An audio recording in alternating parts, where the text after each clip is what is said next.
नमाज के बारे में एक हदीस आती है, मैं उस हदीस को जब पढ़ता हूँ मज़ा आ जाता है कि नबी करीम सल्लल्लाहु अलैहि वसल्लम ने फरमाया कि तहतरिकून तहतरिकून, तुम लोग जल रहे होते हो।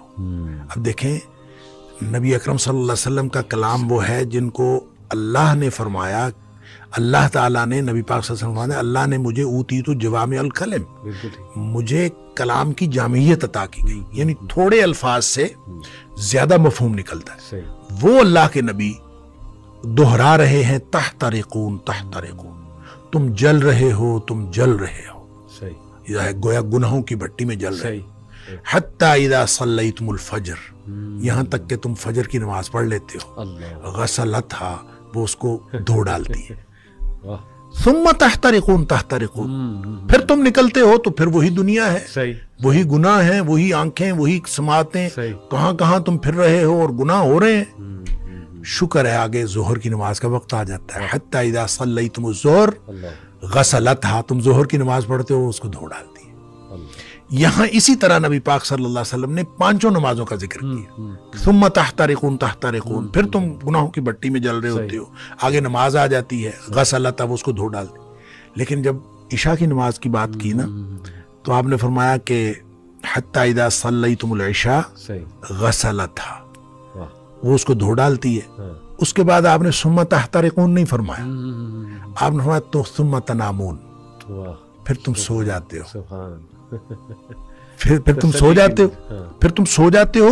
फरमाया फिर कुछ नहीं लिखा जाता, यानी फिर गोया वो जो तहतरिकून हो रहा था, गुनाह हो रहे थे, वो गुनाह खत्म हो गए। सोए हुए के आदमी का तो कुछ नहीं लिखा जाता। वैसे भी नबी पाक सल्लल्लाहु अलैहि वसल्लम फरमाया रुफ़िअल अक़लाम अन सलास, तीन किस्म के लोगों से कलम उठा लिया जाता है। तो सोए हुए से कलम उठा लिया जाता, तुम्हारे ऊपर कुछ नहीं लिखा जाता। हत्ता तस्तयक़िज़ू, जब तक तुम जाग ना जाओ उस वक्त तक कुछ नहीं लिखा जाता। अच्छा, इसका मतलब यह है कि जो नहीं सोया इशा के बाद, तो वो तो तहतरिकून हो रहा है ना। सही। तो यहाँ से एक मसला निकलता है कि हम जो इशा की नमाज पढ़ के जागते रहते हैं और 11-12 बजे तक जागते रहते हैं, तो हम गुनाहों को समेटते रहते हैं और गसलतहा किए बगैर सो जाते हैं। ये इतना बड़ा रिस्क लेते हैं हम। इसलिए नबी पाक सल्लल्लाहु अलैहि वसल्लम ने हज़रत अबू हुरैरा रज़ियल्लाहु तआला अन्हु को फरमाया था कि अबू हुरैरा, सोने से पहले वितर पढ़ना ना भूलना। ये जो वितर है, ये असल में रात की नमाज है, ये इशा की नमाज नहीं है। बिल्कुल ऐसी, ये रात की नमाज है। सही। तो जिस शख्स ने तो इशा के बाद फौरन सोना है, वो तो इशा के साथ पढ़ ले कि उसने सोना है उसके बाद। तो जिसने नहीं सोना, रात 11-12 बजे तक जागना है, तो वो फिर वितर ना पढ़े, ताकि वो अपने सोने से पहले वितर पढ़े। वो जो जितना कुछ तहतरिकून हुआ हो, उसको गसलतहा कर दे और फिर आदमी सो जाए।